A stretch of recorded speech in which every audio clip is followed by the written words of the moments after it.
vez quisiera que por favor me acompañen con la copia de la escritura que tienen ustedes a la carta del apóstol San Pablo a los Efesios. Efesios capítulo 1, y vamos a leer los versículos 1 y 2. Efesios capítulo 1, versículos del 1 al 2. La palabra del Señor dice: Pablo, apóstol de Jesús, apóstol de Cristo Jesús, por la voluntad de Dios, a los santos que están en Éfeso y que son fieles en Cristo Jesús. Bien, hermanos, con la ayuda del Señor, quisiera que comencemos con este estudio expositivo de la carta que escribe el apóstol Pablo a los Efesios. Y escucharemos el mensaje de Cristo para la iglesia, reconociendo que en su amor le ha placido a Dios concedernos el privilegio de tener esta carta en nuestras manos, así como toda la escritura. Así que, considerando pues ese amor del Señor que le ha placido traer este consejo a sus redimidos, pues nosotros vamos a escudriñar su palabra sin adelantarnos mucho. Vamos a hacerlo lentamente, de tal forma que nosotros podamos conocer el mensaje de la palabra de Dios para el día de hoy, para esta mañana. Y hemos leído pues nuestro pasaje en que vamos a meditar el día de hoy. Hemos leído los dos primeros versículos de esta carta y que corresponden a lo que se llama la salutación de Pablo. Y voy a leerlo otra vez. Pablo, apóstol de Cristo Jesús, por la voluntad de Dios, a los santos que están en Éfeso y que son fieles en Cristo Jesús. Gracia a vosotros y paz de parte de Dios nuestro Padre y del Señor Jesucristo. Ese es el pasaje que con la gracia del Señor nosotros vamos a estar meditando, no todo, porque el mensaje que hoy día vamos a considerar es el llamado al ministerio. Y es precisamente que vamos a tomar como base para nuestra meditación el versículo 1, la parte primera del versículo 1, cuando el apóstol Pablo, inspirado por el Espíritu Santo, escribe a los Efesios diciendo de esta manera: Pablo, apóstol de Cristo Jesús, por la voluntad de Dios. Pablo, apóstol de Cristo Jesús, por la voluntad de Dios. Y nosotros podemos encontrar en el primer versículo, hermanos, el nombre del autor de la carta, así como también su oficio. Y también observamos el nombre de las personas a quienes son los destinatarios de esta carta que el apóstol escribe.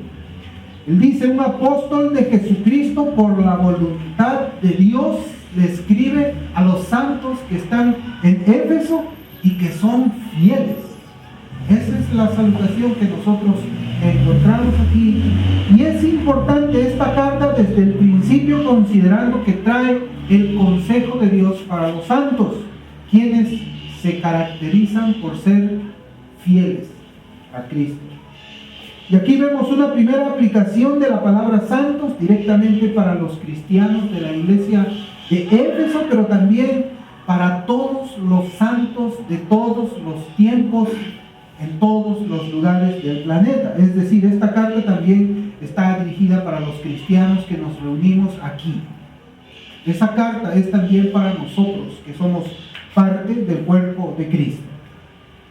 Y nosotros, como les decía, vamos a enfocarnos esta mañana en lo que es el llamamiento al ministerio que Dios hace al apóstol Pablo.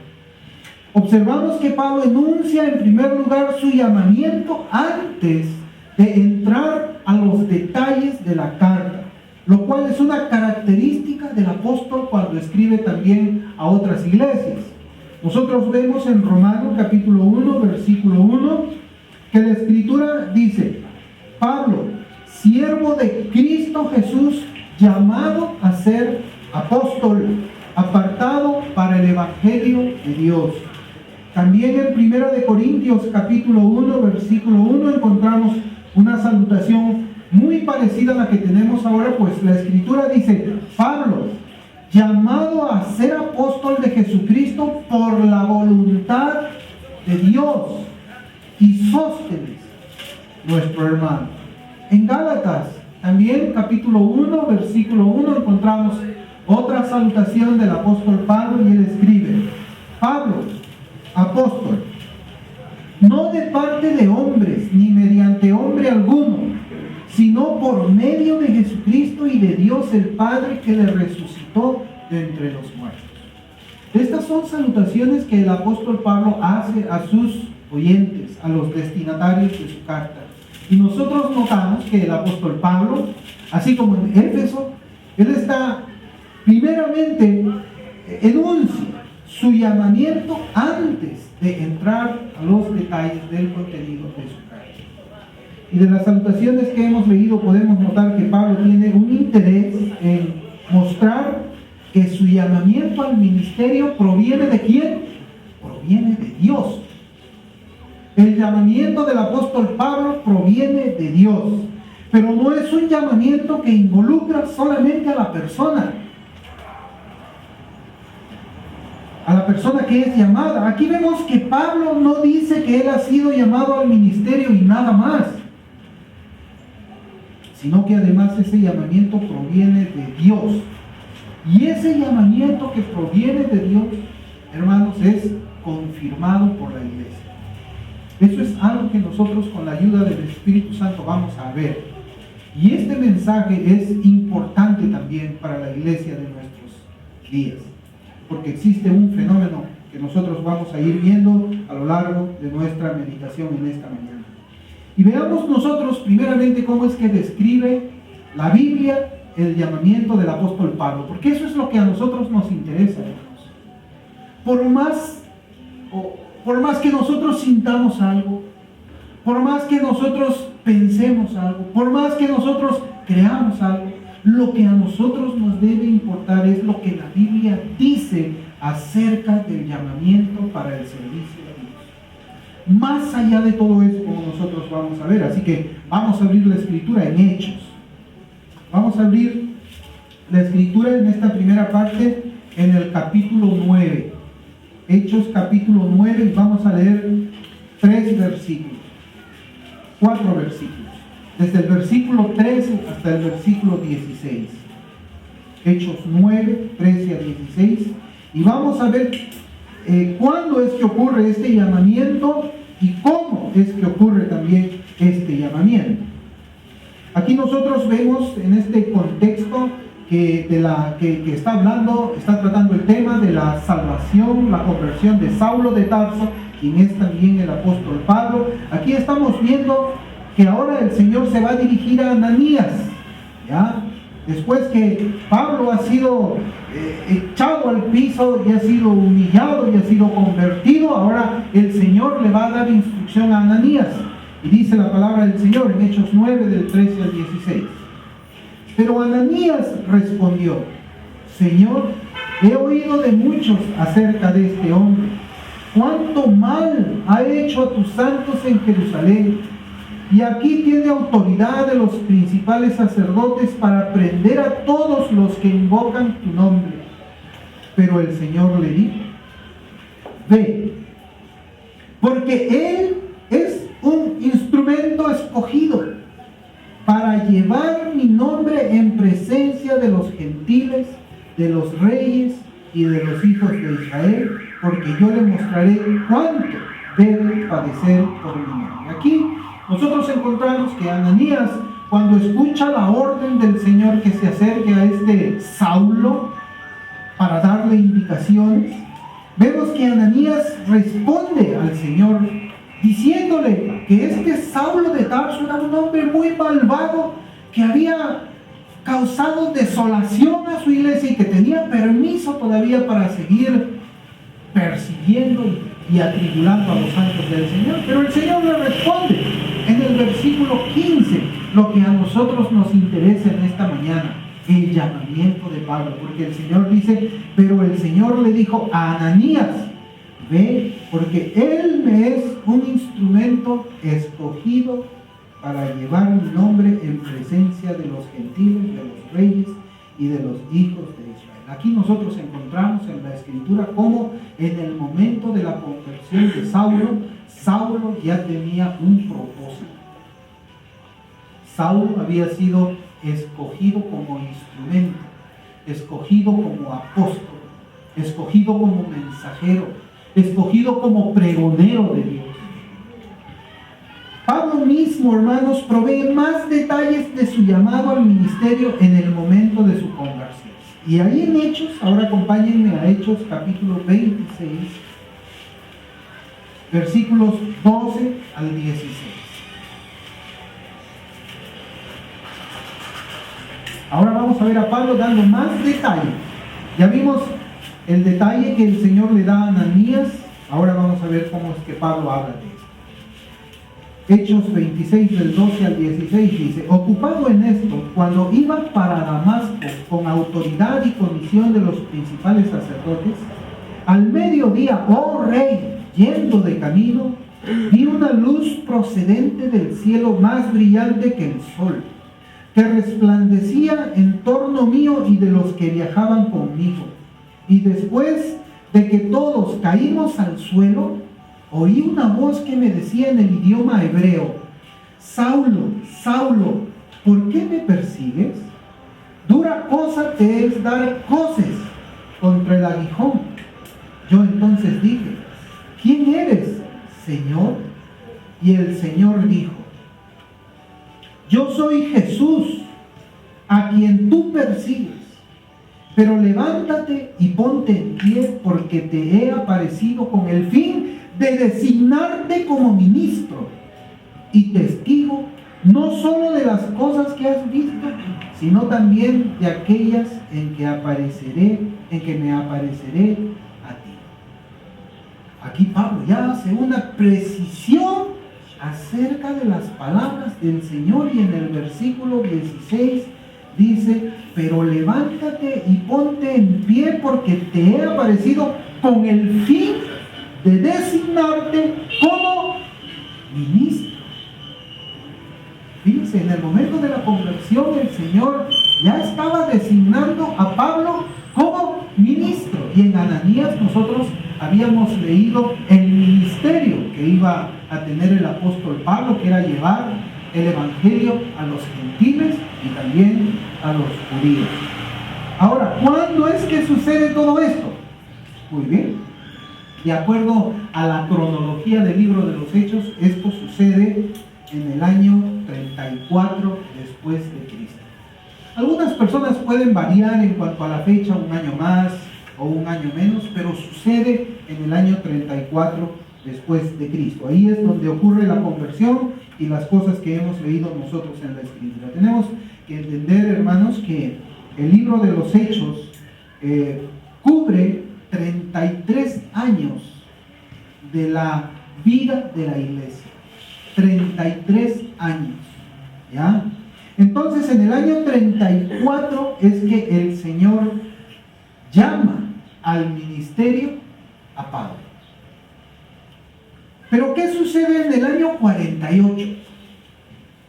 ¿Se da cuenta? Estamos en el año 34. Ahora vámonos al año 48. O sea, 14 años después de este llamamiento que le hace el Señor. Y vamos a abrir para eso Hechos 13.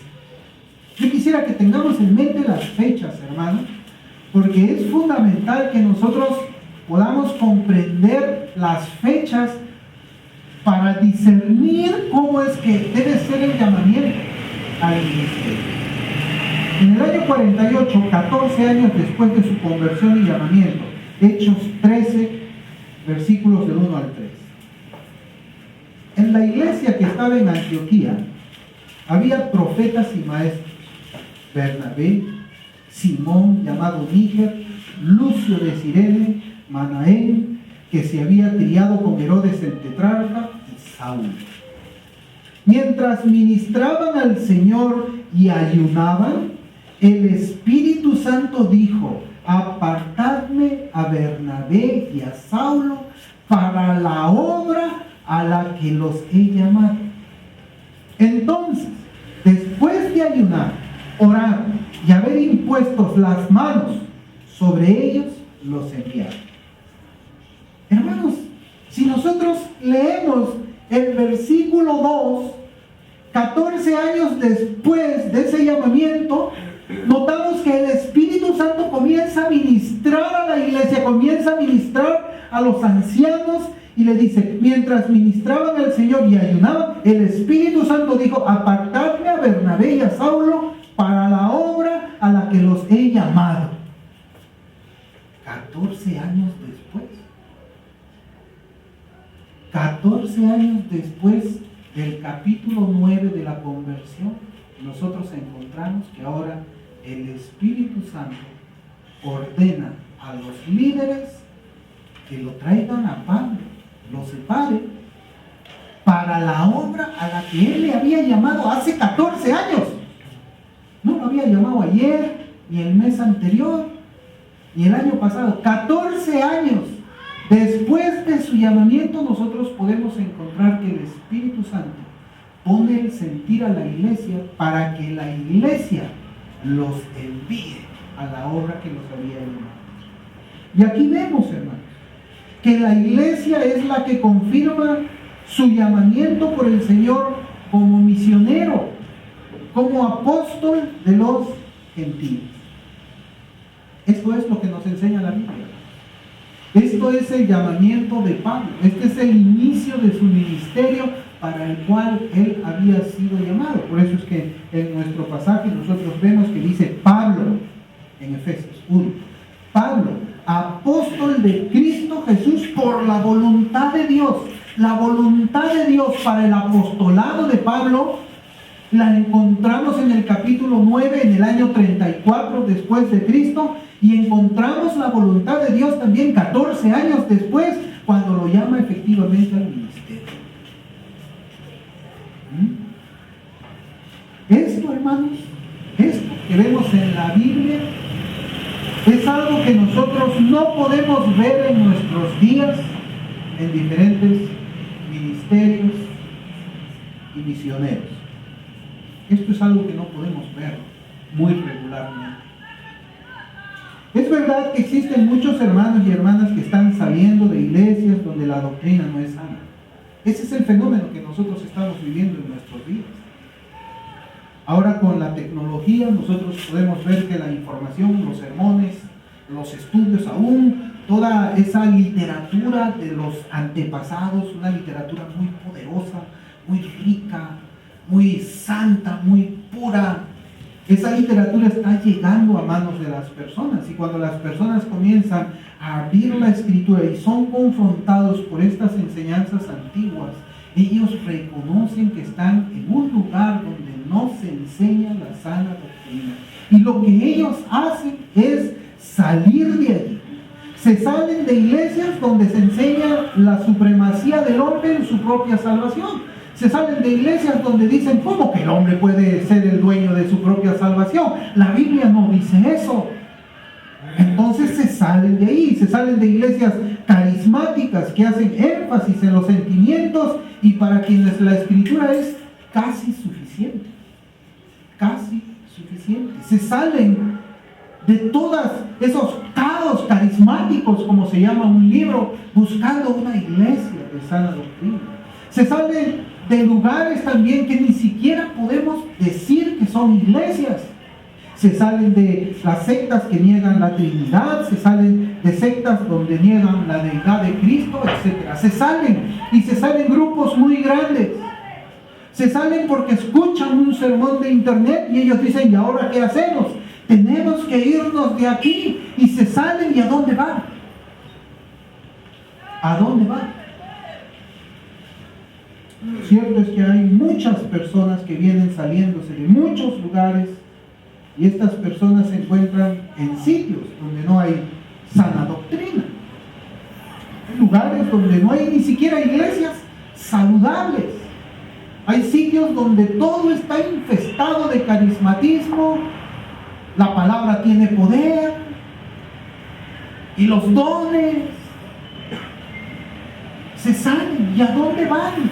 Porque en su localidad no existe una iglesia que por lo menos sean saludables. Pero también se salen. Se salen de iglesias o de lugares donde no se enseña correctamente la palabra de Dios, pero también hay iglesias saludables. Y nosotros podemos observar de que en el último caso, bueno, en el primero es justificable, no hay una iglesia de sana doctrina. La Escritura me manda a seguir congregando y pues de repente tendré que seguir congregando en ese lugar, desechando aquello que no es de la palabra de Dios, buscando tener comunión con mis hermanos. Pero ¿qué sucede cuando se salen de iglesias en los lugares donde efectivamente hay iglesias saludables?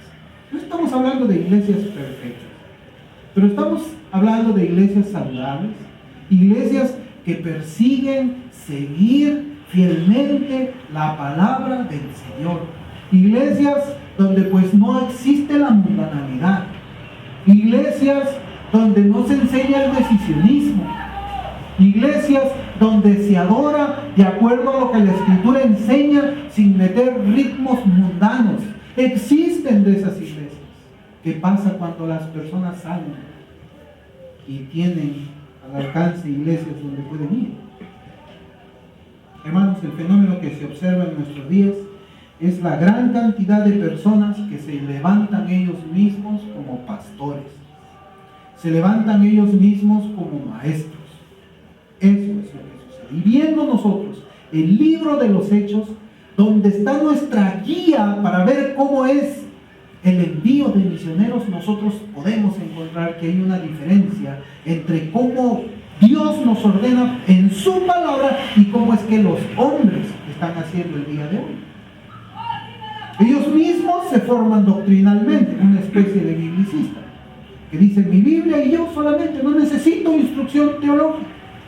Llegan a decir eso cuando uno de los requisitos dice apto para enseñar. Hasta sin tener ninguna preparación, ellos mismos se imponen las manos y ellos mismos se envían al campo misionero a plantar iglesias. ¿Quién los ordenó? Ellos mismos. ¿Quién los mandó? Ellos mismos. ¿Quién confirmó el llamamiento para el ministerio? Ellos mismos se confirmaron. Hermano, lo que está sucediendo el día de hoy es en realidad un caos. Es un caos. Es un problema.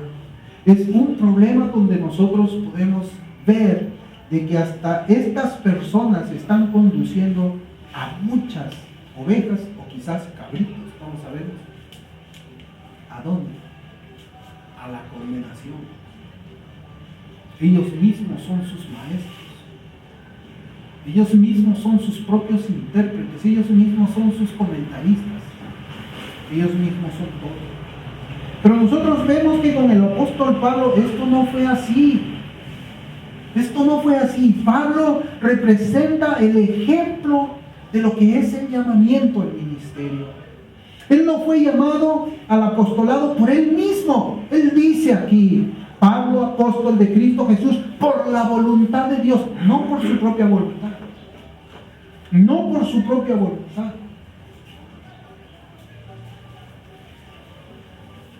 Y vemos que ese llamamiento, como vimos, fue en el año 34 después de Cristo. Y el apóstol Pablo no dijo, hey, yo soy el llamado. Escúchenme, ya solito me voy a mandar, solito me voy a Éfeso, solito me voy a Corinto, solito me voy a los Gálatas, solito me voy por Asia Menor, solito me voy a ir a España. No, hermanos. Esa no fue la reacción del apóstol, como es la reacción de muchos hoy día. Esa no fue, sino que 14 años después, este llamamiento fue confirmado por la iglesia de Antioquía. 14 años después. Pablo debe haber vivido esos 14 años conociendo su llamamiento, pero también el Espíritu Santo ministraba su corazón, porque le decía, no es tu tiempo hasta que yo ministre a la iglesia y la iglesia te ame. ¿Se da cuenta usted cómo es el orden en la Biblia? 14 años después por medio de una obra sobrenatural del Espíritu Santo. Una obra sobrenatural del Espíritu Santo. ¿Qué pasa? La iglesia, los ancianos de la iglesia de Antioquía ponen sus manos sobre él, confirman su llamamiento y lo mandan como apóstol. Hermanos, la Biblia nos enseña que es la iglesia quien debe preparar y confirmar el llamamiento de un creyente que haya sido llamado al ministerio por la palabra de Dios. Es la iglesia. Y también nos instruye sobre los peligros a los que las congregaciones se ven expuestas cuando las personas se llaman ellos mismos al ministerio y ellos mismos se mandan a las misiones. Por ejemplo, Santiago 3, 1, salimos en Santiago, capítulo 3, versículo 1. Yo voy a leer de dos versiones, la versión de la Biblia de las Américas, pero también voy a leer la versión Kadosh. En la Biblia de las Américas dice: hermanos míos, no os hagáis maestros muchos de vosotros, sabiendo que recibiremos un juicio más severo. La versión Kadosh dice: no muchos de ustedes se deben hacer maestros, mis hermanos, puesto que saben que nosotros seremos juzgados más severamente. Es una advertencia muy seria que nosotros encontramos en la Escritura. Al parecer había aquí algunos hermanos que se estaban haciendo ellos mismos maestros. Todos querían ser maestros dentro de la congregación. Es verdad, la Escritura dice de que el que anhela obispado, buena obra desea. Pero eso tiene que ir acompañado de los dones que Dios da. Fíjense, parte del comentario del pastor John Gill, un pastor muy antiguo, antes de Spurgeon, él comenta sobre este versículo de la siguiente manera. Parte del comentario él dice así, por favor preste atención. Dice: tener muchos maestros es una bendición para la iglesia de Cristo. Y un gran número de ellos no solamente es adecuado, sino absolutamente necesario. Pero a este oficio no se debe ingresar sin los dones adecuados, sin una comisión divina y sin el llamamiento regular hecho por la iglesia. ¿Se da cuenta de esos tres requisitos que pone aquí? No se debe ingresar primero sin los dones adecuados. Es decir, Dios da el don a la persona. Segundo, sin una comisión divina, lo que nosotros encontramos en el libro de Hechos capítulo 9, en la conversión del apóstol Pablo. Y tercero, sin el llamamiento regular hecho por la iglesia. Esas tres cosas vemos nosotros que se cumplen en el llamamiento del apóstol Pablo. Vemos que se cumple. La iglesia es la que debe de reconocer en el candidato al oficio de pastor o al oficio de misionero que su vida se ajusta a los requisitos que la palabra de Dios enseña en 1 de Timoteo capítulo 3. Por eso la iglesia tiene que confirmar. En 1 de Timoteo capítulo 3 nosotros encontramos 14 requisitos para el obispo. ¿Cómo la iglesia va a confirmar a alguien que no conoce? ¿Cómo la iglesia va a confirmar a alguien que no sabe si esta persona está cumpliendo esos requisitos que la palabra de Dios está demandando? Lamentablemente, hermanos, hermanas, se ha llegado a creer que el único requisito para el candidato a pastor sea apto para enseñar.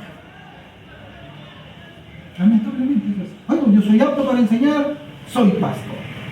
¿Dice eso la Escritura? No dice eso la Escritura. No lo dice. Ese es solamente uno de los 14 requisitos del aspirante. Los otros 13 requisitos están relacionados con el carácter de la persona, su carácter, su manera de ser, su vida, su testimonio. Por tal motivo debemos decir que el poseer conocimiento teológico o haber estudiado en un seminario durante 4 años, eso no convierte a una persona en pastor. Eso es una cosa que tenemos que quitarnos de nuestra mente. Y todavía en nuestros días, Agarramos, nos bajamos 4 o 5 libros de internet, estamos estudiando en nuestra casa, solo ya, soy pastor, ¿no? Eso tampoco nos convierte a nosotros en maestros, ¿no? Puede ser que yo como oveja esté instruyéndome, conociendo la teología bíblica, las teologías sistemáticas, pero eso no necesariamente me convierte en pastor. Y acá yo les voy a poner un ejemplo. ¿Qué pasa con una hermana? Una hermana que agarra su libro y estudia su libro de teología porque le gusta mucho la teología y adquiere mucho conocimiento de la palabra de Dios, conocimiento intelectual y conocimiento espiritual, y comienza a practicar lo que va entendiendo de la Escritura. Puede ser pastora porque conoce. Sabemos que el pastorado de la mujer no es bíblico, pero lo que hace ese estudio es que su vida espiritual vaya madurando más, conociendo más a Dios. Y nosotros, hermanos, cuando estamos hablando de estos requisitos, de estos 14 requisitos, podemos compararlo con el pasaje que siempre meditamos en Hechos 6. Siempre meditamos en Hechos 6. Vamos a abrir Hechos 6. En ese pasaje nosotros vemos que la Escritura trata acerca de la elección de los 7. En Hechos 6, versículos del 1 al 4, vamos a ver nosotros.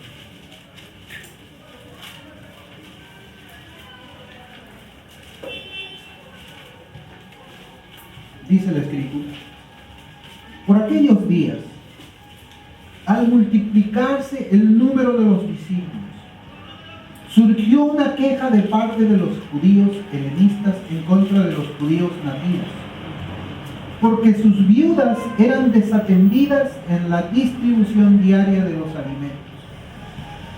Entonces los 12 convocaron a la congregación de los discípulos y dijeron: no es conveniente que nosotros descuidemos la palabra de Dios para servir mesas. Por tanto, hermanos, escoged de entre vosotros 7 hombres de buena reputación, llenos del Espíritu Santo y de sabiduría, a quienes podamos encargar esta tarea, y nosotros nos entregaremos a la oración y al ministerio de la palabra. Hermanos, si estos hombres, para servir las mesas, debían tener un buen testimonio, sabiduría y la llenura del Espíritu Santo, ¿cuánto más aquellos que han sido llamados para apacentar la ley de Dios? ¿Cómo puede ser posible que una persona que sirve los platos tenga un buen testimonio y el que ministra la palabra del Señor no lo tenga? Cuando nosotros podemos decir que el ministerio de la palabra de Dios es el ministerio por excelencia y que debe ser llevado a cabo por uno de los ancianos de la iglesia, cuando hablamos de la pluralidad de los pastores que debe haber en una congregación, ¿cómo podría ser? A ver, díganme, hermanos. Es imposible. Una persona que no tiene buen testimonio no tiene autoridad moral para hablar la palabra de Dios, como vamos a ver también. Y Pablo, hermanos, es muy reiterativo en esta doctrina del llamamiento al ministerio. Si nosotros no nos hemos dado cuenta, pero él lo enseña en otros escritos. Por ejemplo, en Efesios capítulo 4, versículo 11. Efesios 4, 11 dice: y él dio, ¿quién es él? Cristo. Y él dio a algunos el ser apóstoles, a otros profetas, a otros evangelistas, a otros pastores y maestros. Pastores y maestros. Primera de Timoteo capítulo 2, versículo 7 dice: y para esto yo fui constituido predicador y apóstol. Digo la verdad en Cristo, no miento, como maestro de los gentiles en fe y verdad. Fui constituido. Y el mismo tenor lo encontramos en 2 de Timoteo 1:11, cuando dice: para el cual yo fui constituido predicador, apóstol y maestro. Él no se constituyó por él mismo. Él no dijo: yo tengo mi casa aquí y bueno, voy a comprar unas cuantas sillas. El Señor me ha llamado. En Hechos 9 el Señor me ha llamado, que yo tengo mi casa. Voy a comprar unas cuantas sillas, voy a decir: aquí está abierta la iglesia Saulo de Tarso, todos son bienvenidos. Él hizo eso, hermano. llamado, así como una persona que está llamada al ministerio lo conoce y tiene que esperar la confirmación de la iglesia. Nosotros vemos, hermanos, que existe un llamamiento interno que Dios opera en el creyente, pero también observamos que la iglesia es llamada a confirmar ese llamamiento. Y vemos de la misma manera que Dios capacita al candidato al ministerio para la obra al que ha sido llamado, en su carácter principalmente y también en su adoctrinamiento, ¿no? Conocimiento de doctrina. ¿Acaso Pablo no fue instruido en el tercer cielo cuando fue arrebatado? Él fue instruido por el Señor Jesús, por eso es que fue apóstol. Él tenía que conocer, hermanos, las doctrinas. Algo que yo había estado compartiendo con unos hermanos es una lectura que yo había hecho, o estoy haciendo todavía, de un libro que trata acerca de los puritanos. Y en ese libro toca una parte donde dice que Juan Calvino, el reformador, en el tiempo en que estaba llevándose a cabo la reforma, envía un grupo de misioneros a Brasil. Pero el problema estaba en que cuando Calvino envía los misioneros, estas personas no estaban 100% preparadas. Es como un seminarista que tiene que estudiar 4 años la teología o 5 años la teología y otros temas relacionados con el ministerio para poder conocer a profundidad todo. Y a Calvino los mandó cuando estaban en el 2º año. Muchas personas dicen que esa fue la causa del fracaso de ese ministerio. Hermanos, tiene que haber una preparación completa. Tiene que haber una preparación completa. No estamos diciendo que hay que conocer los puntos y las comas de la Escritura, porque entonces nadie sería ordenado como pastor o maestro. Pero tiene que tener un conocimiento de la palabra de Dios, de las doctrinas que son fundamentales. Entonces Dios es el que prepara también para el ministerio, proveyendo, hermanos, otros hermanos. No estoy hablando de una pantalla de internet, estoy hablando de hermanos, ancianos que se preocupan en formar el carácter y la doctrina del candidato al oficio. No estoy hablando de una pantalla de internet, estoy hablando de personas, instruyendo personas. El concepto bíblico para el llamado al ministerio no incluye, hermanos, y aquí vamos a estar seguros, o tenemos que estar seguros, el llamamiento al ministerio no incluye las visiones. O sea, nadie puede venir hoy día y decir, tuve una visión donde el Señor me estaba llamando igual que Pablo. No incluye eso. Los sueños tampoco. Oír la voz de Dios tampoco. Cualquier experiencia mística que pueda pasar a nuestras mentes están excluidos del llamamiento al ministerio. ¿Ya? Eso es algo que tenemos que tener en mente. El llamamiento interno es diferente, hermano. No es un llamamiento, si bien es la voluntad de Dios moviéndonos a eso, pero no es de la forma como muchas veces nosotros estamos viendo lo que es el carismatismo. Oí la voz de Dios, tuve un sueño, tuve una visión. No, así no es el llamamiento. Aunque nosotros podemos observar esto en el llamamiento de los apóstoles del Antiguo Testamento y los profetas del Antiguo Testamento y los apóstoles del Nuevo. Así fue, ¿verdad? Cuando se le aparece en visión a Isaías, cuando hace el llamamiento de Jeremías, cuando lo llama al apóstol Pablo. Hermanos, pero ahora nosotros ¿acaso estamos viviendo en ese tiempo? No. Nosotros lo que tenemos que hacer es tomar la Biblia. Este libro de aquí es el que tenemos que tomar como una guía para ser dirigida en lo que respecta a este llamamiento importante. ¿Qué dice la Biblia acerca de eso? De tal manera que pueda ayudar al candidato a evaluar si su llamamiento es divino o no. Eso es lo que el candidato tiene que ver aquí la Biblia. No son sensaciones, no es eso. Aunque vemos mucho de eso. La persona misma puede evaluarse frente al espejo de la palabra de Dios. Si ha recibido los dones espirituales para poder cumplir tal llamamiento.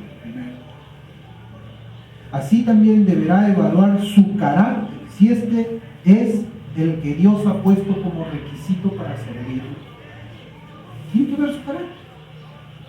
Una persona que anda en mentira, ¿es apto para el ministerio? No, el Señor me ha llamado. Yo ando en mentiras, pero el Señor me ha llamado. No puede ser. No es así. Claro que alguien podría poner como ejemplo a Saulo de Tarso, como yo digo, o a los profetas del Antiguo Testamento, pero debemos recordar de que ahora nosotros tenemos la Biblia. Es la Biblia. La palabra de Dios es la que nos dirige a nosotros. Por ejemplo, ¿no? Cuando estamos mencionando primera de Timoteo, la Escritura nos presenta allí los requisitos para un ministro. Yo quisiera leer con ustedes primera de Timoteo capítulo 3, desde el versículo 1 hasta el versículo 7. Y aquí, hermanos, yo estoy recordando algo también que una vez estaba conversando con una persona que decía que había sido llamado para el ministerio.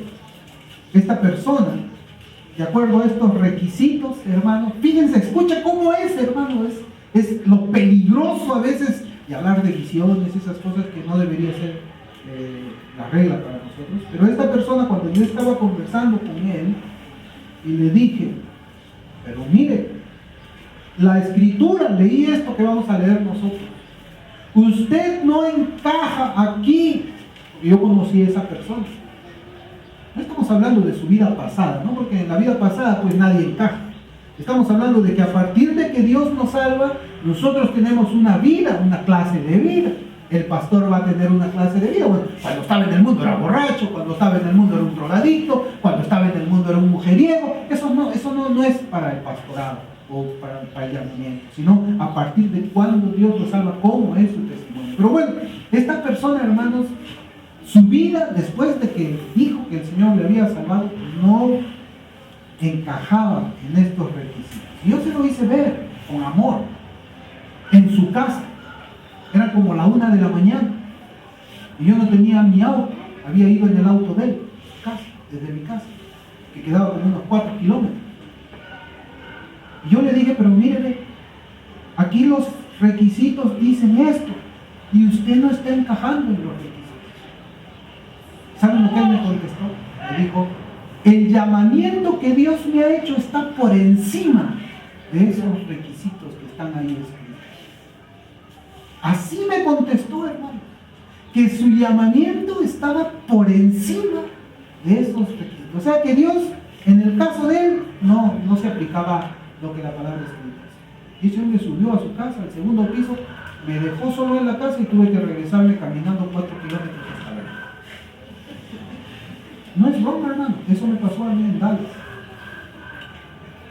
Los requisitos son, palabra fiel es esta: si alguno aspira el cargo de obispo, buena obra desea hacer. Un obispo debe ser, pues, irreprochable, marido de una sola mujer, sobrio, prudente, de conducta decorosa, hospitalario, apto para enseñar, no dado a la bebida, no pendenciero, sino amable, no contencioso, no avaricioso, que gobierne bien su casa, teniendo a sus hijos sujetos con toda dignidad. Pues si un hombre no sabe cómo gobernar su propia casa, ¿cómo podrá cuidar la iglesia de Dios?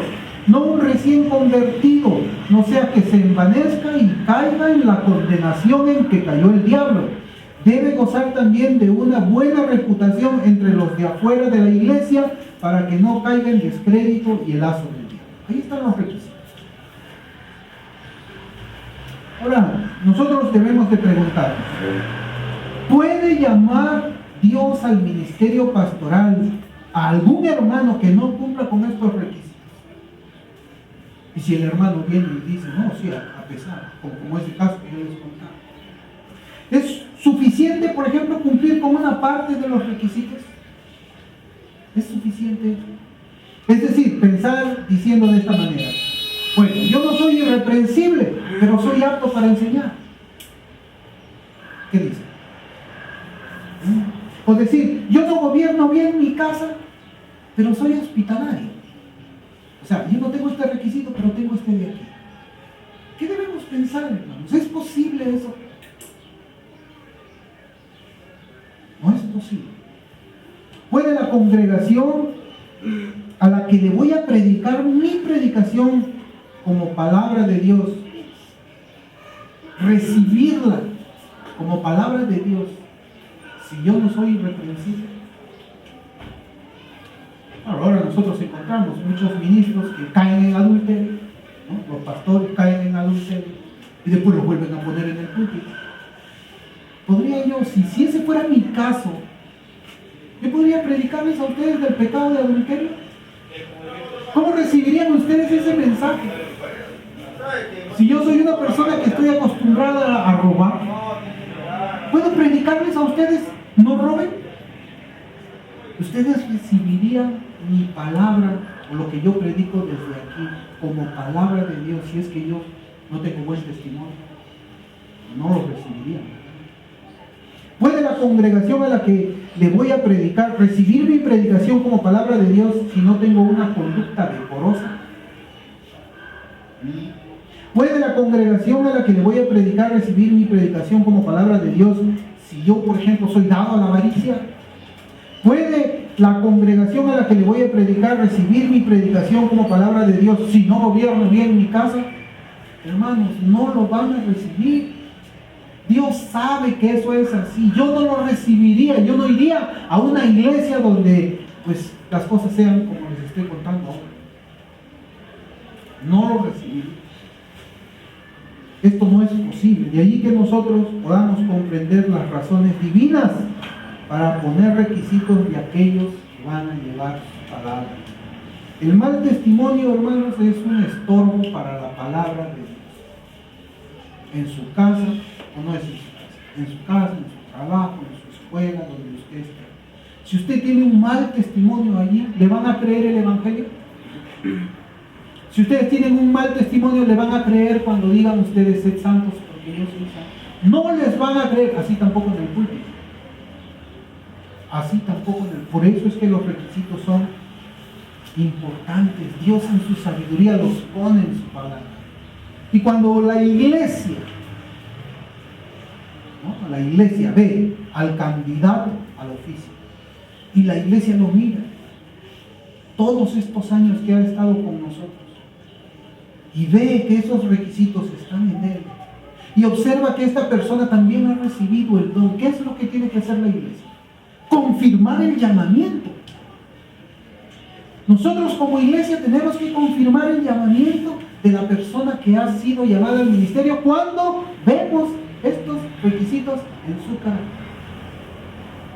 No se trata, hermanos, de que nosotros tengamos aquí una persona, no, sí, enseña muy bien, conoce mucho, sabe, sí, pero su carácter, ¿cómo es en su casa? ¿Cómo es en su carácter?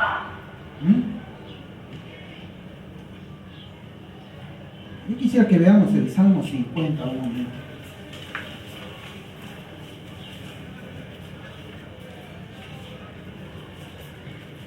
Salmo 50 del versículo 16 al 20.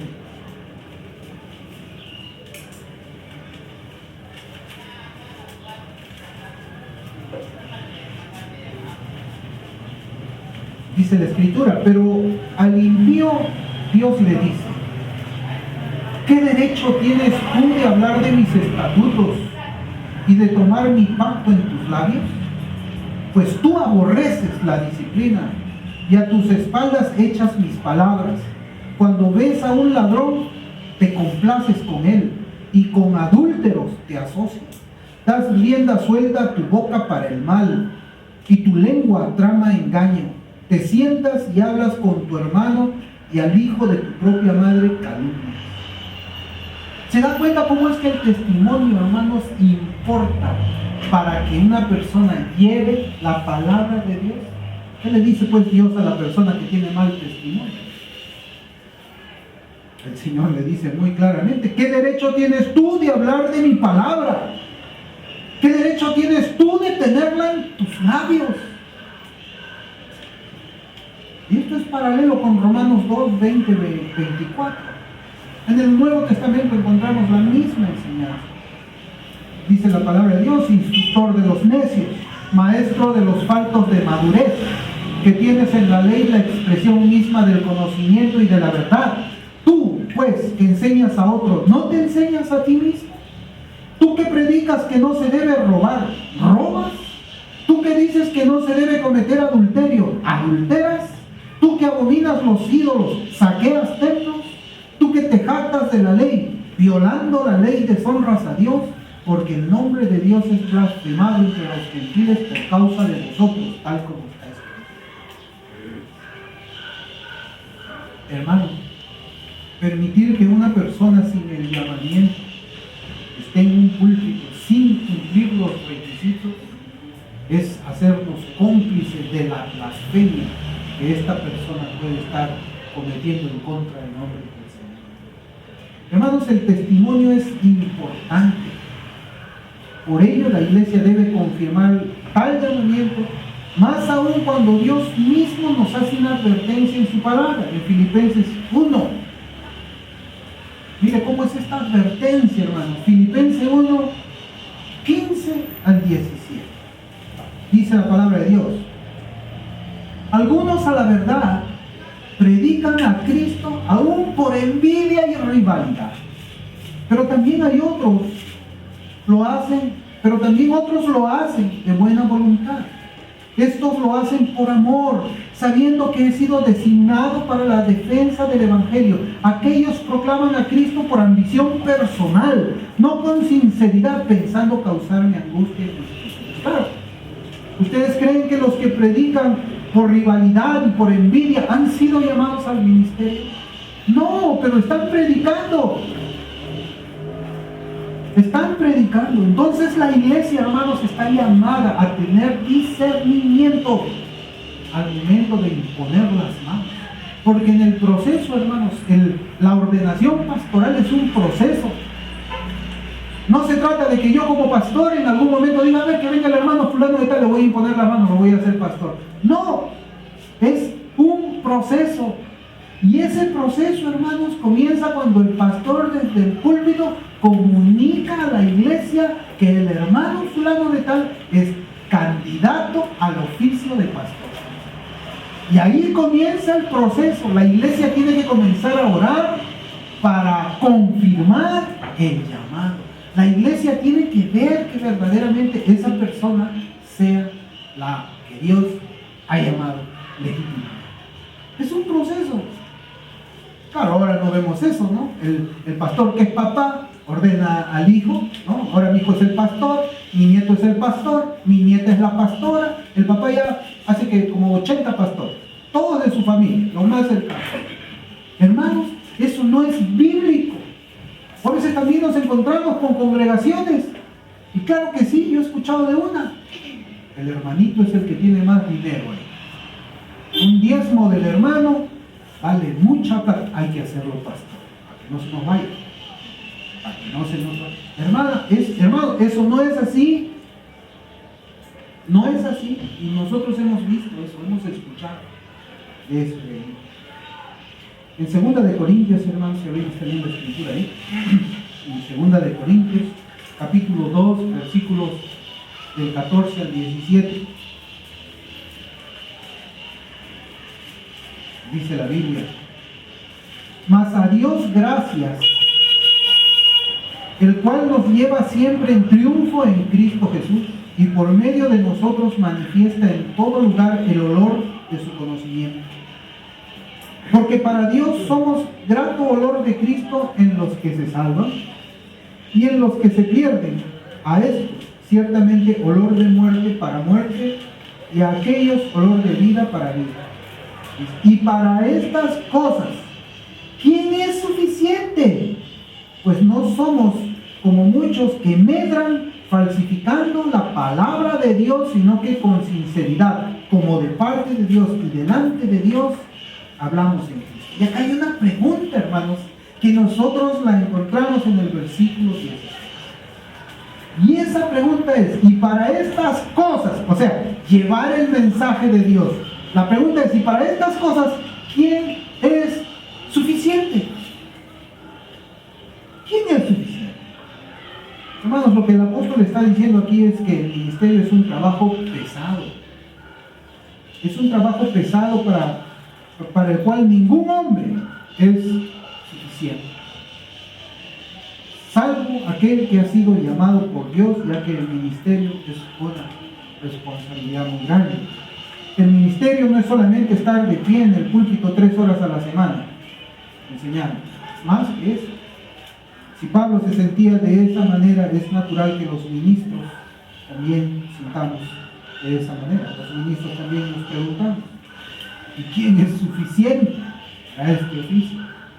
Pues con la gracia de Dios, ¿no? Nosotros cuando a veces vivimos lo que me parece que Calvino hablaba algo como un estrés espiritual, un estrés ministerial, es pues confiar en la perseverancia de Cristo, más que en la perseverancia de nosotros. Hermanos, el ministerio es un trabajo pesado para quien ha sido llamado para tal tarea. Nosotros podemos hablar, como yo les decía, del cansancio ministerial y poner como ejemplo de ese cansancio ministerial a Moisés. Yo quisiera que nosotros abramos la escritura en Éxodo capítulo 17. Vamos a leer desde el versículo 7 al 12. Este es un pasaje muy hermoso de la escritura. Éxodo capítulo 17, versículos del 7 al 12. Y nosotros vamos a ver aquí con Moisés el ejemplo del cansancio ministerial. Éxodo 17, del 7 al 12, dice la escritura. Y puso a aquel lugar el nombre de Masá y Meriba, por la contienda de los hijos de Israel, y porque tentaron al Señor diciendo, ¿está el Señor entre nosotros o no? Entonces vino Amalec y peleó contra Israel en Refidim. Y Moisés dijo a Josué, escógenos hombres y sal a pelear contra Amalec. Mañana yo estaré sobre la cumbre del collado con la vara de Dios en mi mano. Y Josué hizo como Moisés le dijo, y peleó contra Amalec. Y Moisés, Aarón y Hur subieron a la cumbre del collado. Y sucedió que mientras Moisés tenía en alto su mano, Israel prevalecía. Y cuando dejaba caer la mano, prevalecía Amalec. Pero las manos de Moisés se le cansaban. Entonces tomaron una piedra y la pusieron debajo de él, y se sentó en ella, y Aarón y Hur le sostenían las manos, uno de un lado y otro del otro. Así estuvieron sus manos firmes hasta que se puso el sol. Esa es la tarea ministerial, hermanos. La tarea ministerial necesita ayuda. Y aquí nosotros vemos que Moisés, cuando estaba con sus manos levantadas en la vara que Dios le había dado, Israel prevalecía, pero sus brazos se cansaban y comenzaba a bajar. Y cuando bajaba su mano, Amalec prevalecía. Moisés tenía que subir sus manos. ¿Y quienes le acompañaron? Aarón y Hur dijeron, no, tenemos que arreglar esto. Tenemos que ayudar, tenemos que colaborar con Moisés aquí en esta tarea ministerial. Lo hicieron sentar en una piedra y le sostenían sus manos para que él pudiera continuar ministrando. Por eso Pablo decía, ¿no? Para estas cosas, ¿quién es suficiente? La tarea ministerial, hermanos, no es fácil. Pero aquel que es llamado al ministerio reconoce como Pablo de esta manera. Miren, en 2 de Corintios capítulo 3, versículos 4 y 6. Hemos leído nosotros cómo es que Dios decía, ¿no? Para esta tarea, ¿quién es suficiente? En 2 de Corintios 2. Ahora, en 2 de Corintios 3, versículos 4 y 6, leemos que la Escritura dice, y esta confianza tenemos hacia Dios por medio de Cristo. No que seamos suficientes en nosotros mismos para pensar que cosa alguna procede de nosotros, sino que nuestra suficiencia es de Dios, el cual también nos hizo suficientes como ministros de un nuevo pacto, no de la letra, sino del Espíritu, porque la letra mata, pero el Espíritu da vida. Es Dios quien hace suficiente a la persona, y eso es lo que nosotros estamos hablando de los dones, esa capacidad sobrenatural, espiritual, que Cristo le da a algunos para estar en el ministerio. Comenzando, hermanos, por la formación de su carácter. No estamos hablando de perfección, porque si habláramos de perfección, pues nadie entraría al ministerio. Pero estamos diciendo de un estándar elevado de estos requisitos. Un pastor debe estar por encima de su congregación en cuanto a santidad se refiere, en cuanto a devoción también se refiere. Eso enseña la Escritura. Para estas cosas, ¿quién es suficiente? Ahí nosotros encontramos quién es suficiente. Hermanos, que nuestra iglesia, el propósito de esta enseñanza, creo que Dios nos trae en esta epístola tan hermosa, es de que su iglesia, nosotros sepamos cómo es la confirmación del llamamiento de un misionero, de un ministro, de un maestro, de un pastor al ministerio. Por eso es que nosotros, para finalizar, vamos a leer nuevamente el versículo que hemos estado meditando esta tarde, ya en Efesios capítulo 1, versículos 1 y 2. Dice la Escritura: Pablo, apóstol de Cristo Jesús, por la voluntad de Dios, a los santos que están en Éfeso y que son fieles en Cristo Jesús. Gracia a vosotros y paz de parte de Dios nuestro Padre y del Señor Jesucristo. Vamos a orar. Señor bueno, te damos